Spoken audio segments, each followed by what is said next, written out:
이거 5단 출력하는 함수예요. 그냥 함수를 만들었고 이 안에 내용은 뭐 int 단 5, 어,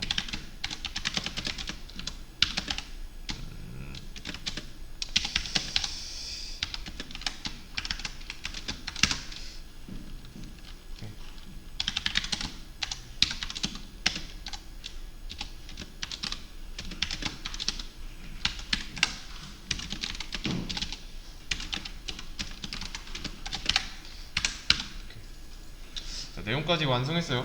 내용까지 완성하고 이렇게 5단 출력하는 함수를 만들었습니다.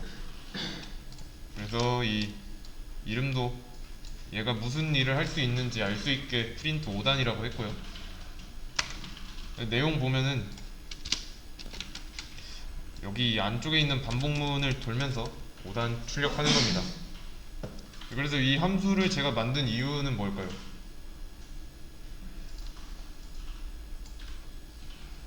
기본적으로 함수 만드는 이유는 뭐 이런 기능을 여러 번 쓰기 싫어서 그런 거죠. 뭐 여러 번 실행해야 할 일 있으면 함수 만들어 놓고 함수 이름만 호출하면 되죠. 호출은 이런 식으로 자, 이렇게 하면은 3번 실행하는 거죠. 그쵸? 근데 이것까지 해주겠습니다.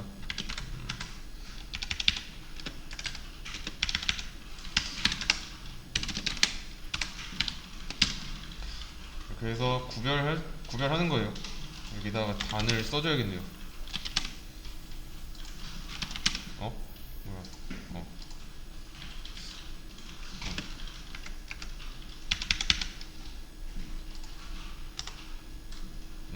이런 식으로 문제 없으니까 잘 나오고 있고요. 네, 직장에서 해야 하는 일이 있었죠. 지난 시간에 어떤 상황을 제가 가정하고 그래서 5단을 출력하려는 거예요.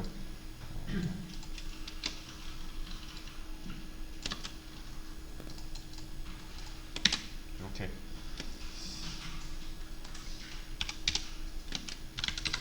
어?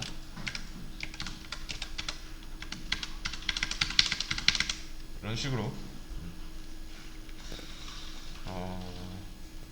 5단을 뭐 이런 식으로 일일이 쓰다가 이렇게 뭐 일일이 계속 쓰는 게 비효율적이라고 느껴서 이 해당하는 기능을 이름을 부여하고 함수로 묶어서 사용하기 시작한 거예요. 뭐 자주 쓸 것 같은 기능을 함수로 묶어서 만드는 건 잘한 거예요. 업무 효율이 증가한 거니까. 이런 프린트 5단이라는 함수를 만들어서 잘 쓰고 있었어요. 이런 식으로. 아니면 뭐 반복문 안에서 함수를 호출해도 되고요. 일을 쉽게 하는 중이었는데 이 상급자가 와서 갑자기 6단 출력하래요. 그러면 어떻게 해야 될까요?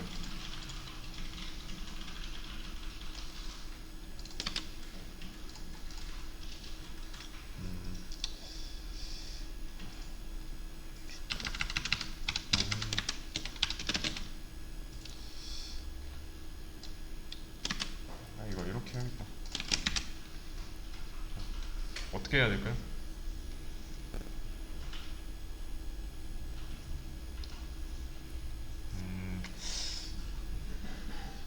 어떻게 할 거냐면 함수를 안 만들고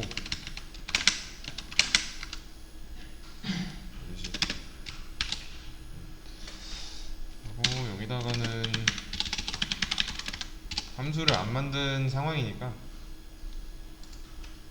이렇게 여기 단의 값을 6으로만 바꿨어요. 어쩌다 한번 들어오는 명령인데 지시인데 이 함수로 묶을 필요가 없는 거죠. 5단 출력하는 거야 뭐 출력하라고 하면 이런 식으로 하면 되는 거고 5단 출력하는 함수는 뭐 이거 그 5단 출력하는 게 빈도가 높으니까 함수로 만들었는데 이 6단을 출력하라는 거는 좀 간헐적이잖아요. 그래서 이렇게 한 번만 쓸 거면 상관없습니다. 이런 거예요. 하루 평균 너무 작네요. 조금 키우겠습니다. 하루 평균 5단 요청 횟수를 1000회 정도 된다고 할게요. 그에 반해서 이제 6단 요청 들어오는 횟수는 진짜 2번이에요. 엄청나게 차이가 나죠. 이러면 굳이 이 6단을 출력하는 걸 함수로 만들 필요가 없어요. 그냥 쓰면 되니까.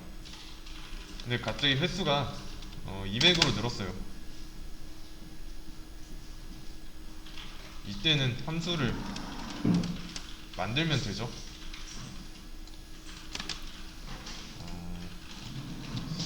일단은 얘네는 그래 여기다가 만들겠습니다. 6단이니까 이런 식으로 위에 건 지우겠습니다. 이런 식으로. 그래서 이제 6단 요청이 들어왔다. 안 지우는 게 낫겠네. 조금 불편해도, 보기 불편해도 조금만 참아주세요. 6단 출력하라는 요청이 들어왔다. 그냥 이렇게 이름만 호출해주면 되는 거죠. 근데 이거 지난 시간에 제가 한 말이 있으니까 그 위에다 쓰는 게 낫겠네요. 이렇게. 그렇죠? 그러면 문제 해결이죠. 그리고 이 함수를 만드는 개수에는 제한이 없습니다.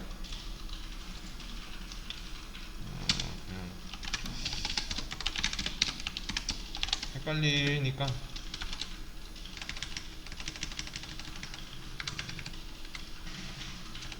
됐네.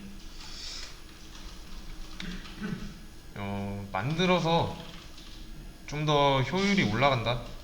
그럼 만드는 게 좋습니다. 그리고 5단, 6단 출력하는 함수 보시면 여기 인트단 겹치죠? 단이라는 변수. 이게 원래 메인 함수 안에서는 안 되는데 여기 각 함수 내에서는 괜찮습니다. 겹쳐도 돼요. 그러니까 이거는 안 된다는 거예요.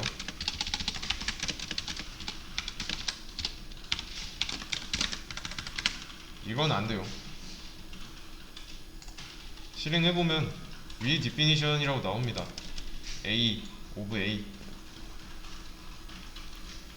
이미 있는 거를 또 썼다, 그런 뜻이에요. 자, 근데 여기서는 왜 괜찮냐? 보시면은 중괄호로 이렇게 바리케이드가 쳐져 있잖아요. 그래서 겹치지 않습니다. 겹치지 않는 걸로 판단해요.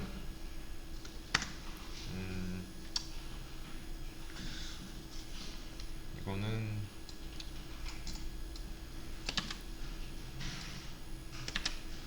여기다가 이렇게 얘네는 뭐 이제 지우고, 그리고 네. 여기 단이 2개 있죠. 실행해도 뭐라고 안 할 겁니다. 그쵸? 뭐 이거 함수를 6단을 실행 안 했어도 그거랑 별개로 안 겹치잖아요. 이것 때문에, 중괄호 때문에 뭐라고 안 해요. 그러니까 이거를 좀 더 쉬운 말로 하자면은 여기랑 여기 있죠? 이 공간, 얘는 서로 다른 공간이에요. 마주칠 일이 없습니다. 이해되시죠? 그러면 이제 좀 일이 편해졌죠. 전처럼 이제 5단, 6단 출력 요청은 각각 이런 함수, 만들어 놓은 함수만 요청해주면 됩니다. 이런 식으로. 근데 문제는 여기서부터 시작합니다. 일단은 얘는 다시 지워놓고 이런 식으로 요구가 들어오는 와중에 조금 좀 밑으로 막 123단, 뭐 233단, 532단, 뭐 99단 뭐 이런 일을 하라고 해요. 요청의 종류가 다양해졌죠. 몇 번 요청이 들어온다 뭐 이런 정보도 없어요. 좀 그리고 이렇게 들어왔지만 뭐 몇 단을 출력해라 그런 요청이 들어올지 예측도 안 돼요. 이런 상황에서 여기처럼 함수를 미리 만들어 놓을 수 있을까요? 몇 단이 들어올지 모르는데 그건 안 되죠. 이 만든 이유는 그냥 이 몇 단, 이 단 몇 단을 출력할 건지 고정적으로 알고 있으니까. 그리고 또 많이 쓰이는 걸 아니까 하나로 묶은 거잖아요. 필요할 때마다 뭐 함수를 실행하는 거는 쉽게 일하려고 그랬던 거고. 근데 어느 순간부터 약간 좀 예측이 안 되는 숫자 단을 출력하려고 합니다. 그러면 모르죠. 뭐 지금은 뭐 99단을 출력하라고 했는데 뭐 58,000단, 뭐 29,000단 뭐 이런 거 출력하라고 할 수도 있고 그런 상황에서는 이제 예측을 못 하는 거죠. 몇 단 해야 될지 모르기 때문에. 이해되시나요? 그래서 좀 생각이라는 걸 해봅시다. 이게 이런 함수가 조금 더 유연해졌으면 좋겠다. 99단을 출력하는 같은 로직을 실행하되 뭐 어쩔 때는 5단, 어쩔 때는 6단, 어쩔 때는 999단 이런 식으로 이런 함수를 여러 개 만들어서 쓸 수 없으니까 함수 하나만 조금 유연하게 요구사항에 대해서 좀 빠른 대처를 할 수 있게 만들어 놓는 겁니다. 몇 단 출력하라고 할지 모르니까. 그러면 잘 보세요. 요구사항이 무작위로 들어와요. 그럼에도 이 함수는 몇 단을 고정으로 출력하고 있죠?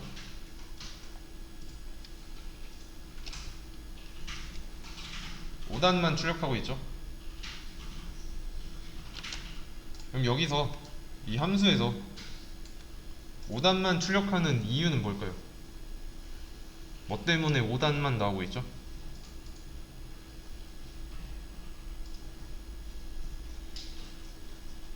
여기 로직을 잘 보세요.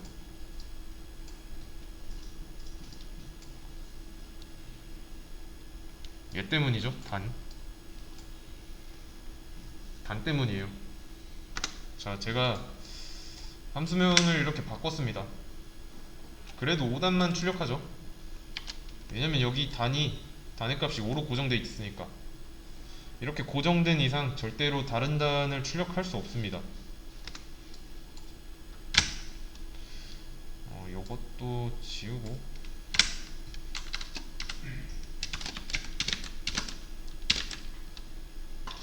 이렇게 해도 계속 5단만 나와요. 그러면 이렇게 한번 해보겠습니다. 여기서 처음에 프린트 단을 실행할 때는 5단 출력, 그 밑에서는 6단, 여기서는 123단, 여기서는 이제 250단. 하나 더 해볼게요. 여기 마지막에서는 99단. 그래서 이런 식으로 결과가 나왔으면 좋겠어요. 여기 5단, 6단, 123단, 250단, 99단 같은 함수를 실행하고 있는데 이 결과는 각각 다르게 나오면 돼요. 근데 지금 현실을 보시면 단 때문에 단이 5의 값으로 고정되어 있으니까 무조건 5단만 출력합니다. 그래서 요구사항을 써줄 거예요. 여기는 5단, 6단, 123단, 250단, 99단 이런 식으로 요구사항을 써줄 거예요. 그럼 이걸 감으로 한번 맞춰보세요. 제가 여기 안에다가 쓴 것들 있죠. 이게 함수한테 뭔가를 알려주는 느낌이 드나요? 저는 분명히 요구사항을 함수한테 알려줬는데도 이 함수는 5단만 출력합니다. 왜냐면 단이 여기서 5로 고정되어 있으니까요. 그래서 이제 이 단을 고정값이 아니라 미정, 정해지지 않은 상태로 둘 겁니다. 그래서 이제 단의 값이 함수 내부에서 정해지는 게 아니라 함수 외부에서 정할 거예요. 이렇게 하면 단의 값은 정해지지 않은 상태죠. 이 미정값은 함수 외부에서 실행할 당시에 옵션으로 넣어줄 겁니다. 이런 식으로.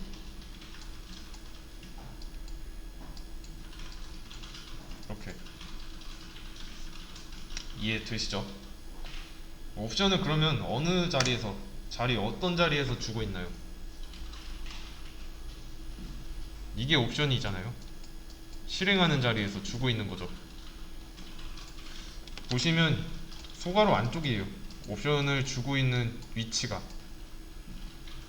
그쵸? 이 소괄호 안쪽에서 주고 있으니까 받는 것도 소괄호 안쪽에서 받아야 됩니다.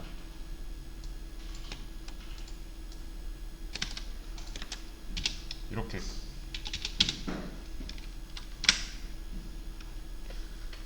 여기까지만 보면 모양은 같죠?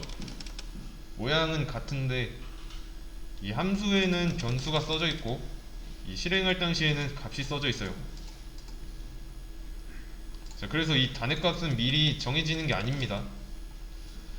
실행될 당시에 이 소괄호 안쪽에 있는 이 숫자 값이 단으로 들어가요. 자, 그러면 여기서 이거 실행할 때 단의 값은 몇이에요?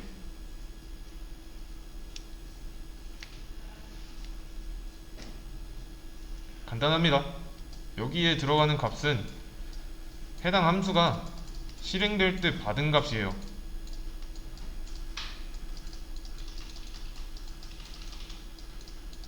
이해되시나요? 자, 그러면 여기서 다 실행하고 있죠. 모양 보시면 실행하는 모양이죠. 여기서는 이제 단이 5예요. 여기 실행할 때는 단의 값이 6이고 여기선 123, 여기선 250, 여기선 99. 그래서 각각 들어가면 5단 출력되고 6단 출력되고 123 출력되고 이런 식으로 진행되는 겁니다. 그러면 돌아가는 로직은 같죠? 같은데 이 단의 값만 계속 바뀌고 있는 거예요.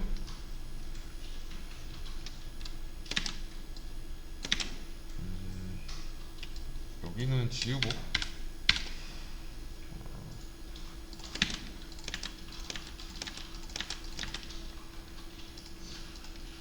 그래서 5, 6, 123, 250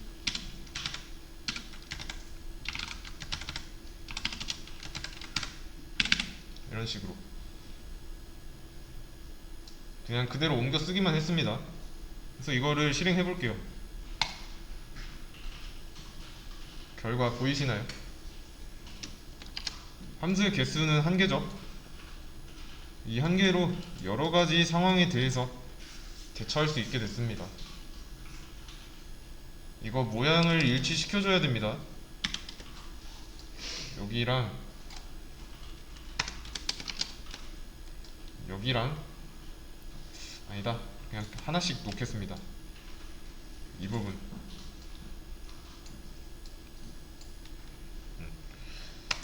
이 지금 여기서는 소괄호 안쪽에서 값을 받고 있는 거예요. 그리고 이 내부에 있는 공간을 지역 공간이라고 합니다.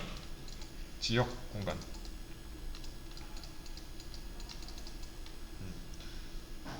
그래서 이건 그냥 주석으로 남기겠습니다.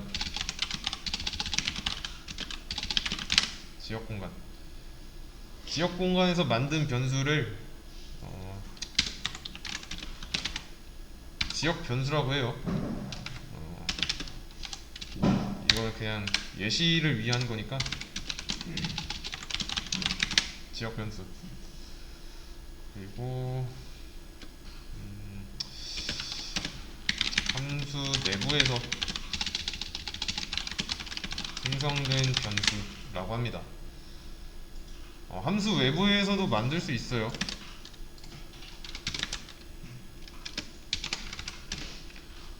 그리고 이제 이 함수 외부에서 만들어진 변수는 전역 변수라고 합니다.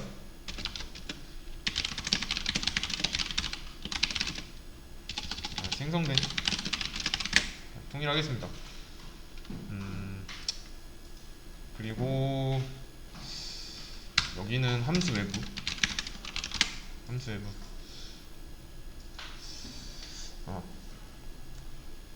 그리고 이제 이 함수 외부는 전역 공간이라고도 해요. 지역 공간이랑 전역 공간이랑 대척점에 있어요. 서로 반대되는 개념이라고 보시면 됩니다. 그래서 이제 전역 변수는 전역 공간에서 만들어진 변수고, 이 지역 공간에서 만들어진 건 지역 변수예요. 그러면 이 부분 있죠? 여기서 단이라는 변수는 뭘까요?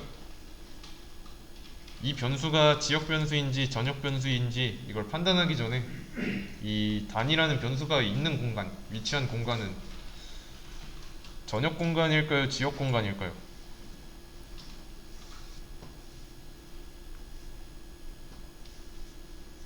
이게 헷갈리면 이 단이라는 변수, 해당 변수가 어디에 속해 있는지 생각하시면 됩니다.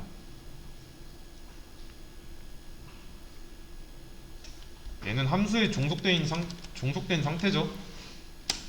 함수 거예요. 그렇다는 말은 여기도 지역 공간에 있는 변수인 거죠.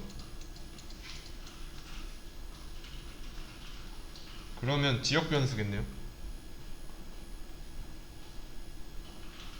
지역 변수는 맞긴 한데 좀 더 자세하게 말하자면 얘는 매개 변수예요. 매개 변수.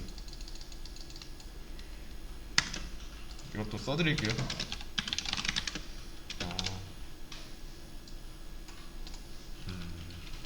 얘는 뭐냐면 함수 외부와 외부를 연결해주는 변수. 매개체로 봅시다.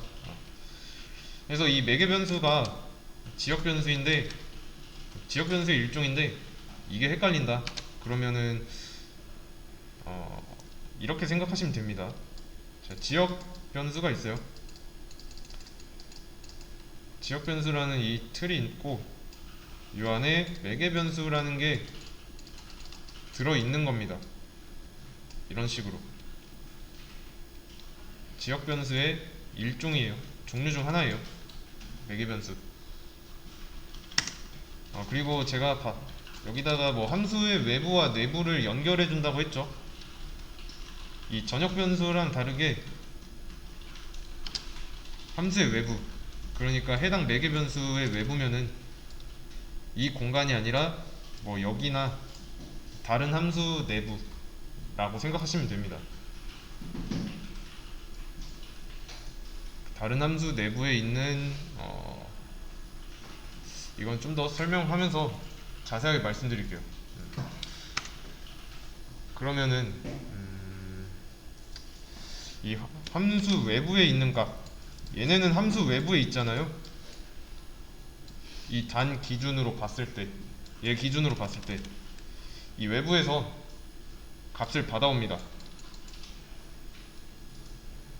여기 매개 변수로 들어와서 일단 이거는 무시하시고요. 이거는 설명하기 위해서 썼으니까 여기 안에서 쓰여요. 그래서 이제 내부와 외부를 연결한다 라고 보는 겁니다. 그러면 여기서 넘겨주고 있는 5, 이거는 뭘까요? 변수는 아닌데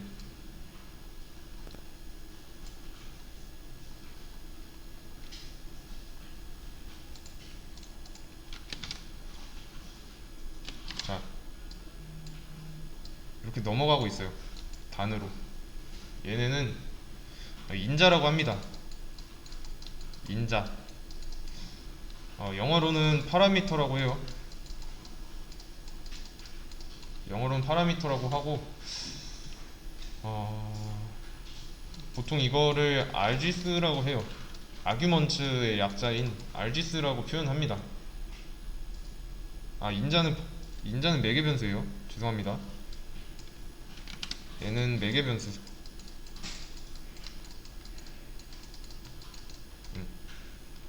아규먼츠가 인자예요. 이게 좀 말이 어렵다. 그냥 옵션들, 뭐 옵션이라고 생각하시면 되고요.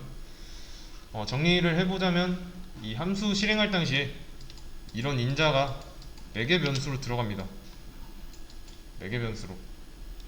넘어가서 단위 외부에서 받아온 인자가 여기에 들어가니까 단위 값은 인자가 되는 거죠. 인자 값이 되는 거죠.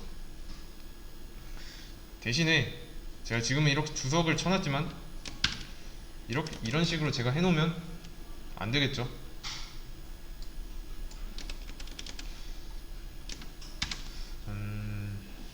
그러면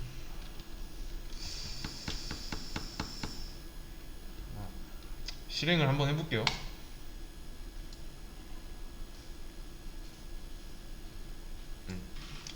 뭐 잘 나오죠? 근데 이거를 자, 살렸어요.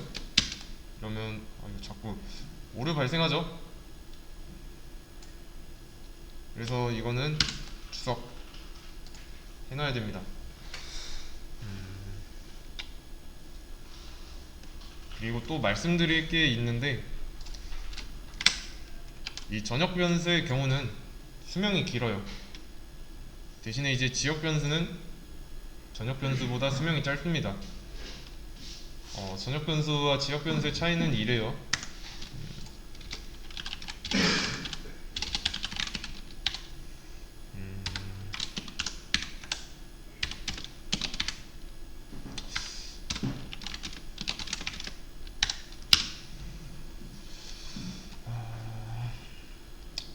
그리고 여기서 이거 살리고, 그래. 여기 있으니까 얘는 주석 처리하고. 자, 그러면 여기서 제가 뭐야 이거, 단이라고 쓴 변수, 얘는 만들어진 적이 없죠. 메인 함수 안에서. 그래서 뭐라고 할 겁니다.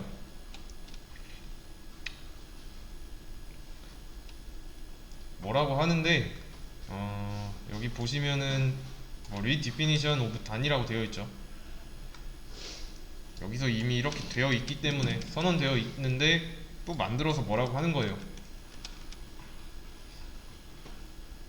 일단은 그러면 이거는 그대로 두고 주석 처리하고 먼저 해결하자면,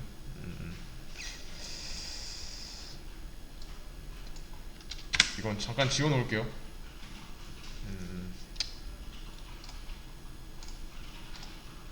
오케이. 뭐라고 하죠? undeclared identifier 단. 위치 보시면 돼요. 15번 줄, 여기 말하는 거예요. 이 단이라는 거를 만들어진 적이 없다고 해요. 얘가 누구냐고. 이 단이라는 건 있는데 얘가 누군지 모른다 라고 하는 겁니다. 이 메인 함수 입장에서 단은 다른 함수 안에서 생성된 변수예요. 메인 안에서는 만들어지지도 않았고, 대신에 이 전역 공간 있죠? 전역 공간에서 만든 전역 변수는 사용 가능합니다. 이거는 이렇게 해도 될 거예요.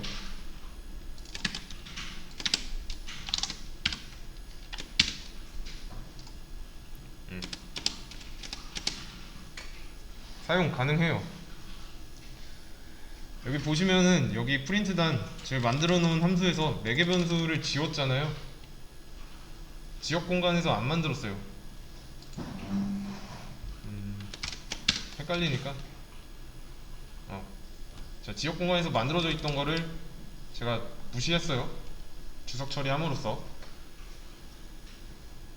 근데 알아요. 이 단이 뭔지 여기도 알고. 왜 그럴까요?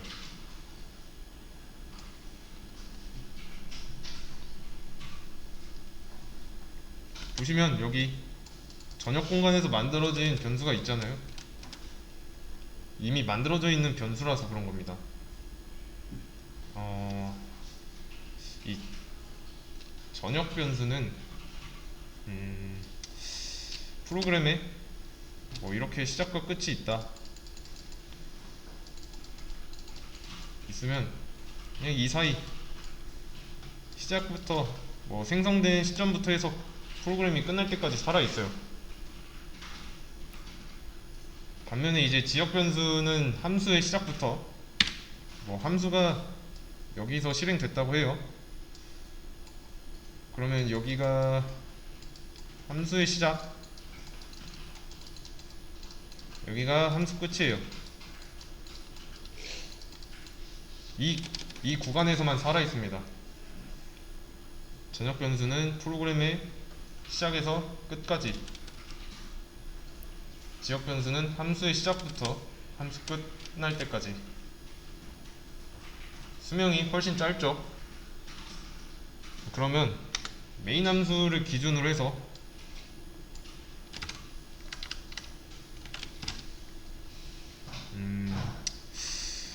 얘는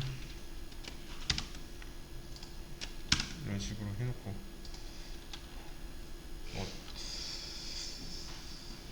전역 변수 같은 경우는 이 프린트 단 함수도 쓸 수 있고 메인 함수도 쓸 수 있어요. 그랬으니까 이런 결과가 나왔죠. 그냥 공공재라고 보시면 됩니다. 전역 변수는 수명이 길어서 쓸 수 있는 거고, 대신에 이제 지역 공간에서 만든 거는 안 되죠. 프린트 단 함수 외부에서 만든 거는 이 내부에서 쓸 수 없어요. 지금 보시면 내부에서 만들어진 거 없잖아요. 맞죠? 그러면 언제 만들어지냐?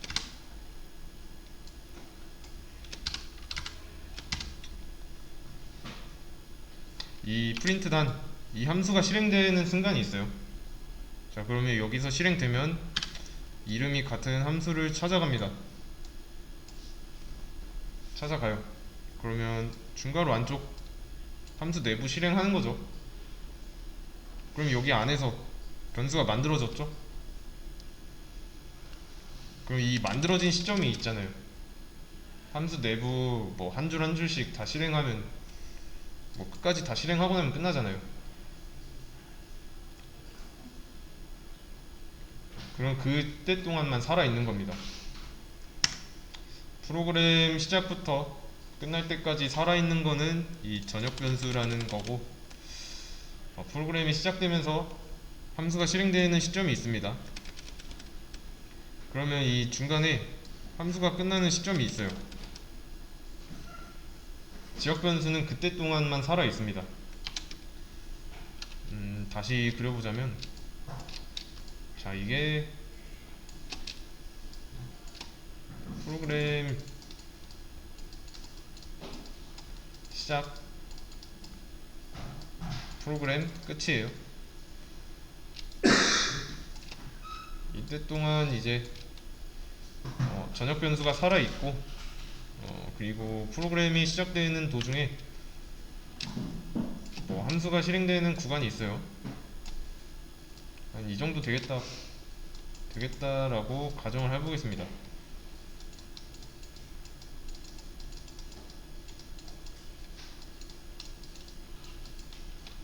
자, 이 구간이 지역 변수,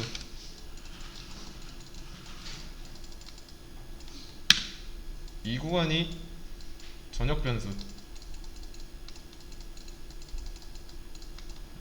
아시겠죠? 여러 번 태어났다가 여러 번 죽을 수도 있어요. 지역 변수는.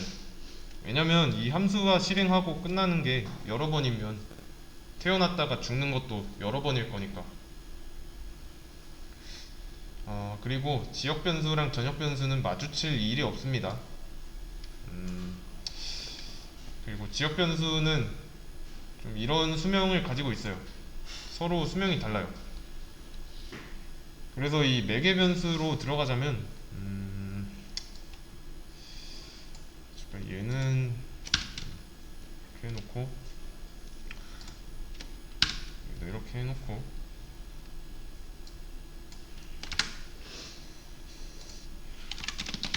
이렇게. 매개 변수도 지역 변수의 일종이죠. 그래서 매개 변수도 전역 변수에 비해서 수명이 짧습니다. 이때 실행되면 단이라는 변수가 태어났다가 여기가 끝나면 죽고, 또 다시 여기서 실행되면 생겼다가 여기가 끝나면 죽고, 이렇게 반복합니다. 잠시만요. 15번. 여기도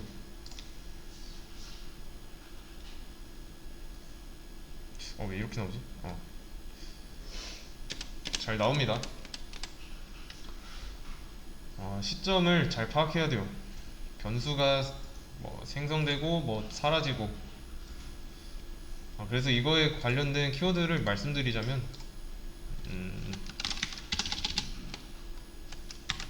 변수의 생명주기, 뭐 변수의 라이프 사이클, 또는 뭐 변수의 스코프,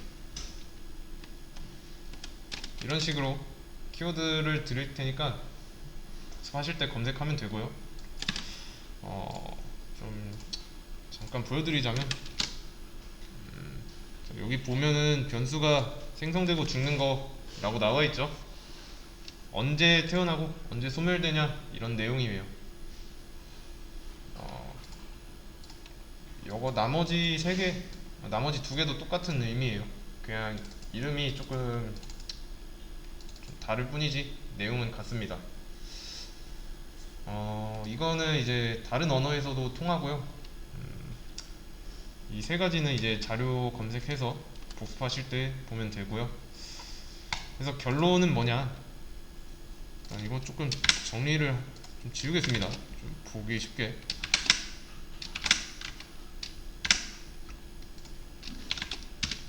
자, 함수가 좀 더 유연해졌어요. 무슨 의미냐면, 많은 경우의 수에 대처할 수 있다는 거예요. 그래서 뭐 이런 상황이 있어요. 이번에는 뭐 58,000, 그리고 여기는 뭐 5283, 여기는 그냥 뭐 47단 이렇게 출력하라고 들어왔습니다. 그럼 그냥 이런 상태로 실행만 하면 되죠. 함수 호출한 다음에. 대처에 유연해졌다는 게 이런 의미예요. 많이 편해졌는데, 잘 보세요. 지금은 옵션을 하나만 주고 있죠. 옵션 두 개를 주려고 해요. 그리고 현재 함수는 곱하기 9까지만 나오고 있죠. 그 이유는 그냥 반복수가 1부터 9까지니까 그런 거고, 여기에 있는 범위 보면은 9까지라고 해놨으니까. 그러면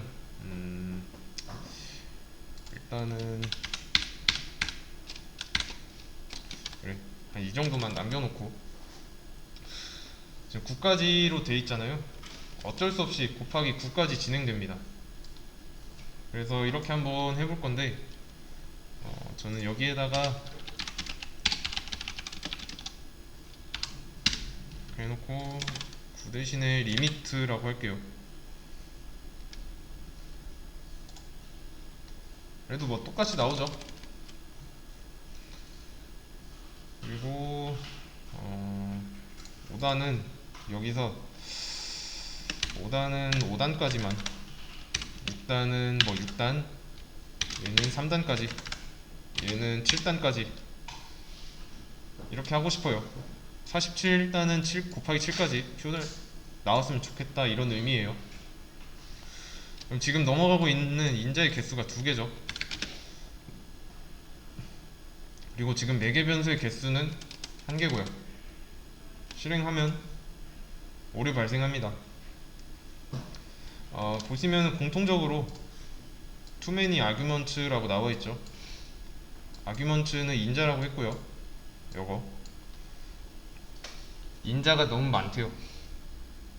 이유는 뭐냐면 여기 매개 변수는 1개인데 왜 인자를 2개씩이나 넘겨주고 있냐 라는 겁니다. 함수 안에 이제 이 리미트는 9로 고정되기보다는 미정이었으면 좋겠어요. 얘도. 그러면 이제 단과 비슷하게 행동하는 겁니다. 9로 고정되면은 그냥 곱하기 9까지만 나오니까, 맞죠? 이것도 미정으로 만들어주고 마찬가지로 이제 함수가 실행될 당시에 값이 정해지도록 하는 거예요. 인자의 개수에 맞게 매개 변수도 이제 개수를 일치시키는 거예요. 잘 나오죠? 5단은 5 곱하기 5까지 나오고 6단은 곱하기 6, 5283단은 곱하기 3까지 나오고 47단 7단까지 나오고. 각자 다른 옵션을 알고 있으니까 각각 다른 행동을 하게 되는 겁니다. 왜냐면 이 리미트는 여기서 실행될 때 정해지는 값이니까. 그래서 이거는 규칙이고요. 자, 첫 번째 인자는 첫 번째 매개 변수로, 두 번째 인자는 두 번째 매개 변수로 들어가요. 쉽게 말하면 이거의 개수, 인자의 개수와 매개 변수의 개수 일치시켜야 되고 순서도 일치시켜야 돼요. 그러면 이거는 좋은 걸까요? 나쁜 걸까요? 더 유연해졌다는 점에서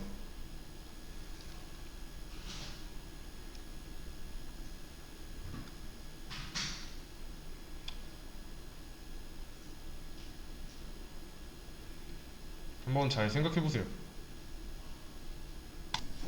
생각해 보셨나요? 더 유연해졌다는 거는 좋은 겁니다. 왜냐면 이제 더 많은 경우의 수에 대처할 수 있으니까, 쉽게 대처 가능하니까. 근데 그럼에도 불구하고 이건 안 됩니다. 안 돼요. 봤던 에러 메시지죠. too many arguments. 말 그대로 인자가 너무 많대요. 그러면 개수를 맞춰줘야 되는데 이것도 안 되죠. too few arguments라고 나오죠. 이거는 인자가 적어요. 매개 변수 개수보다 적어서 나오는 에러 메시지예요. 지금 보시면 매개 변수 2개잖아요. 1개 두고 있으니까. 그래서 개수는 딱 많지도 적지도 않게 동일하게 해줘야 돼요. 아시겠죠? 그러면은 개수는 딱 맞는데 이런 식으로 했어요. 제가 리미트를 3.14라고 했어요. 그러면 일단 개수는 맞네요. 그리고 이 3.14는 리미트로 들어가고 5도 단으로 들어가고, 그쵸? 자, 근데 이 리밋의 타입은 인트라고 해놓고 3.14는 실수잖아요. 인트면 정수인데. 그래서 이 매개 변수의 타입도 인자의 타입이랑 일치시켜줘야 됩니다. 이번에는 인자가 이런 문자형이라면 타입은 캐릭터라고 하면 됩니다. 근데 지금 보시면은 문자인데 잘 나왔죠? 99까지. 이게 뭐냐면 이거는 아스키 코드예요. 아스키 코드.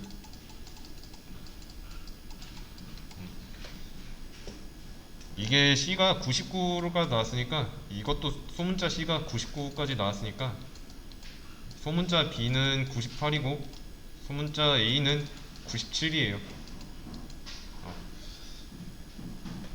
이게 C라는 거를 캐릭터 타입으로 받았다고 해도 정수로 쓴 게 된 겁니다. 다시 돌려놓고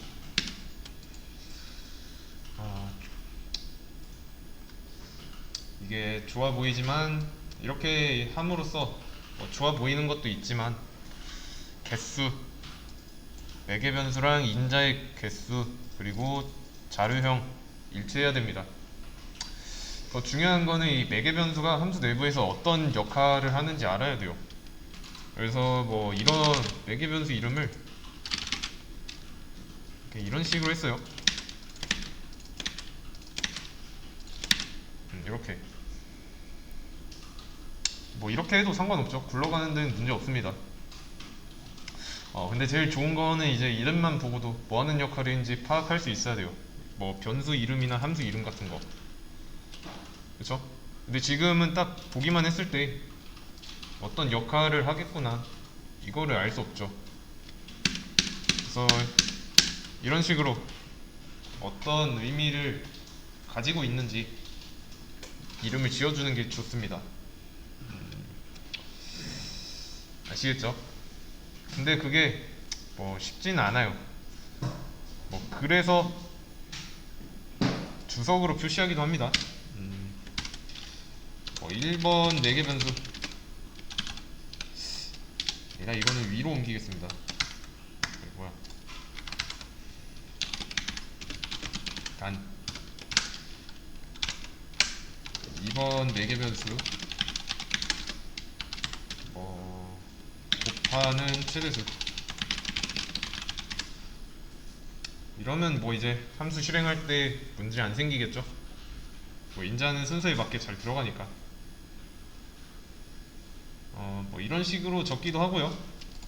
뭐 근데 없어야 이상적인 함수라고 볼 수 있습니다. 그리고 이렇게 방금처럼 쓴다고 해도 잘 보지도 않고요.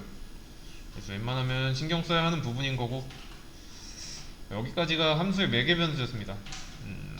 이거 말고도 변수 이름 규칙 그런 게 있어요. 이것도 보여드리겠습니다.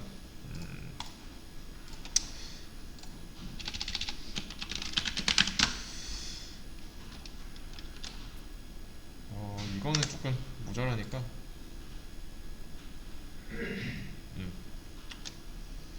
이런 자료를 찾아보시면 되는데 좀